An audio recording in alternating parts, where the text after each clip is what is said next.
Hello, my name's Lindy Cowling and welcome to my video. For those of you that haven't seen any of my work before, for those of you that are new to my work, I have a 15-year background as a therapist, a hypnotherapist, a medium, clairvoyant, psychic, a healer, and 3.5 years living experience of the spiritual soul connection known as the twin flame union, the twin flame template. So I work, with a mixture of all of those things. That's who I am basically. I'm smiling here because I didn't expect to be back in front of a camera this quickly, but Spirit seemed to have other ideas. The last video I brought out just under a week ago, I didn't expect to be back in front of a camera, for a while yet. But after that, I had an influx, a rush of inspiration, really, and ideas and things that I wanted to get out, and titles of short videos. I think there were about 10 or 12. I don't know how quickly I'll bring those out, and I don't know if that time will pass, but here I am in front of camera again. What I feel I should say before we get going on this is that sometimes you will notice when I'm talking through all my videos, I look away a lot of the time. That is because I get my input in, my clairaudience. I'm clairvoyant and clairaudient, but I get a lot of my input in from the left-hand side. But also when I'm tapping into my intuition, to source, to my heart, and I'm going through there rather than from my mind editing it when it's coming from here up, like I'm doing now. I never know literally what I'm going to say next. It comes from there, and so often I look away. That's how my information comes through or comes out best, really.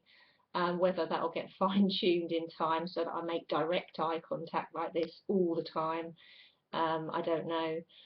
You'll also notice that I wave my arms around like a windmill. I'm very expressive when I talk, and that's how I get my information across. It seems to help people.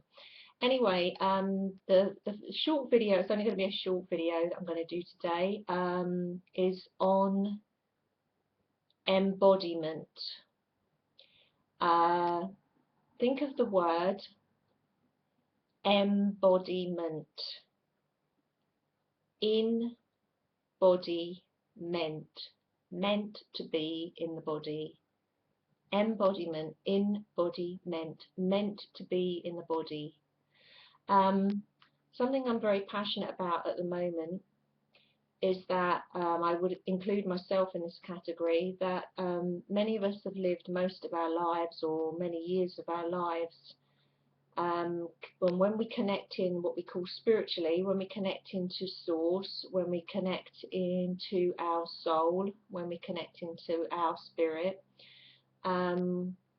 we tend to set time aside to do that. Like, for example, we would meditate, or some of us would go away quietly somewhere to what we call tune in, tune up, link in. Sometimes we would create a kind of, some of us, a kind of ceremony to do this, a kind of line in the sand, where at a certain time of day or a certain day of the week, or there's be a certain symbology where we would take the time then to link in. And often, not just within the spiritual arena, but within the world in general, we would take either time out or time away to do that, or people would go off to retreats, or go up mountains, or shut themselves away from the world. In the time that we're living in now, where we've gone through these extraordinary years, and we're still going through these extraordinary years, this is now all about embodiment. In the body meant. It's all meant to be assimilated and brought down through the upper chakras and brought up through the lower chakras and brought fully into the body, so that we are functioning as, living as, embodying as that energy. Eventually it will be all the time, but at the moment we're just getting used to what that feels like, what that means. For some people that feels very strange at first, but it eventually becomes a way of being, so that you are functioning predominantly through your, what you would call your instinct, through your intuition, through your gut feeling. You would be functioning predominantly from, does this feel right? Does this take me closer to peace? Does this take me closer to love? Does this take me closer to joy? Does this make me feel more peaceful? Does this make me feel more loving? Does this make me feel more joyful? Or does this make me feel awful? Does this make me feel agitated? Does this make me feel depressed? Does this make me feel distressed? The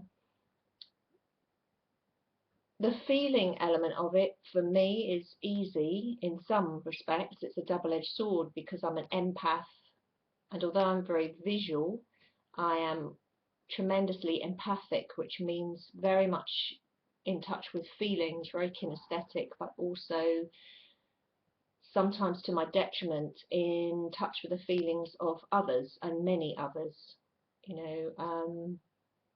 but like I've said many times on my videos, the only way to embody, in the body meant, embody, exist at this higher capacity, the higher frequency within our soul and spirit. This is what ascension is. You're given your optimum chance really to exist at this higher vibration. Really the only way to do that is to feel everything. You cannot be analytical about it. You can't be logical about it. It's not really a thought process. Your mind can assist you getting there, but the mind can't hit the frequency required. It has to be felt. Everything has to be felt. This is why many people struggle with this. More men struggle with this side of it than women, because for women we tend to be wired where it's easier for us, again sometimes to our detriment, to access emotion and to feel emotion and to to burst into tears and get overly dramatic and things like that. But we can access and face emotion where guys tend to either put their fingers in their ears and run away from it, or they tend to put everything into compartments. I'm only generalizing here, and not all men do that, but generally speaking. And so is it nature or nurture that a lot of guys are wired where they are afraid to show their emotions, particularly men, afraid to cry, afraid to tap into that. But everything about the heart and everything about this higher frequency is all about honoring, dealing with, facing with, and acknowledging these emotions, and like I say, everything has to be felt. In order for the area of the heart, the metaphysical heart, this portal to open up, and this is the primary generator, really. This is the generator where the soul and spiritual energy is at its strongest, really. This is what I'm talking about when I'm saying opening up. In order to embody this and in order to open up, these are the kind of things we have to honour. And what we've been guilty of, if you like, in the past, myself definitely included in this, is we have tapped in, tuned in from here up, you know, and channel down light, brought in light. Um, but now, you know, that has to change. We actually have to be, you have to excuse me for a moment because my PC just went off then. Um, Often when I'm working, I'm laughing here, surprised it hasn't happened before now. Electrical things go, things shut down. That's the nature of working with energy. Sometimes, you know, I fry all the electrics. Often I do. Like I say, the nature of this is that we have to, you know, we have to embody this energy. And I've been guilty as well, you know, of you bringing this energy down, but then you're not assimilating it within the body. You know, we've left the body out of it. And again, I'm going to use the term embodiment. Embodiment is supposed to be gradually, you know, assimilated into the body so that your body is all part of the package. You know, it's not just a case of tapping in and taking yourself off. Like I say, it's bringing it all down. It's bringing it down into the body. The body is all part of this mind, body, spirit, and soul. You know, it's the whole shebang. It's the whole package. So the easiest way to do that, like I say, is honour your feelings, honour what's happening to you, follow your instincts, follow your intuition, make the body part of everything that's going on, not separate from it. None of it's separate. Once you separate any of this process, you're in trouble, basically. Because you can't break yourself up into separate chunks. You can't break your soul into one chunk, your spirit into one chunk, your body into another chunk. When you tune in, that's another chunk. This, you know, because this is what disables us. This is what disempowers us as human beings. We are not separate. It is the whole embodiment. We are all these things. You know, I'm a woman. I work in the spiritual arena. I'm also a mother. You know, I'm many things, but I don't break myself. They're different roles I play, but I'm all of those things and more. You know, I'm a multi-dimensional being like we all are, which means I'm existing in different timelines, elements of me at the same time. So I am many things and all things, and I don't break myself up to be these things. The minute you start thinking along those lines, you know, then you're straight away disempowering yourself, and you're straight away diluting that flow of energy that is you and comes through you and is of you. And so another way of embodiment also, you know, to keep it in the body and to acknowledge the body is to include your body in whatever way you and again we have a technical thing here, which is amazing. Is to include the body in whatever you're doing here. You just have to excuse me for a moment. This is just absolutely crazy. I've just entirely lost, look at that, when I say include the body in it, and I've just entirely then lost all visuals, all everything just went again. So the way you would do this, for some people it's different. You know, some people would make part of their life, I'm not going to say part of the process, because it's embodiment is a permanent thing. It's a permanent thing, so you know, part of existing in this way would be going out to nature. You know, other people would include other things into it, like part of it being music. It doesn't have to be meditation. It's not going to be, it's not a way of living, it's everything. So it is everything that you are. So whatever kind of life you've got, it has to be part of that life, you know, because it's who you are. This is another thing where, you know, spirituality in the past has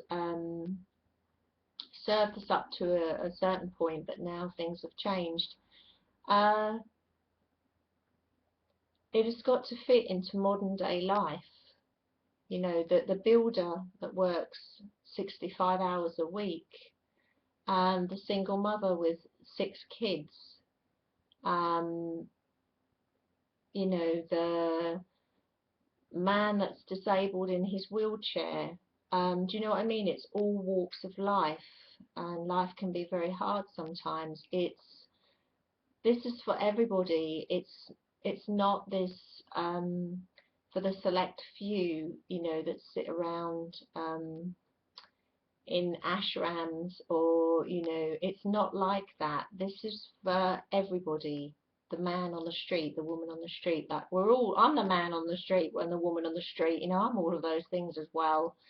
um that's how it has to be now. It's the embodiment for all of us, and yet collectively as well. So, you know, uniquely as that expression of consciousness that we are, but collectively as well. Anyway, I'm going to check back and see how clearly this has come out, because I've had some technical issues here, and we'll have to see. We'll have to see if this actually makes it onto the channel, or not. We'll see what it looks like on camera, because like I said, I was completely literally working in the dark there. But hey, you know, maybe that's a message for me. Maybe they like taking away my sat nav. That's a regular habit of theirs. They always like me to try and rely on this, not actually have any visuals to where I'm going whatsoever. Anyway, I will love you and leave you, and you know, I hope what I said made sense, and who knows, maybe I'll be back in front of the camera before Christmas after all. If not, have a wonderful festive holiday season. Thank you. Bye bye.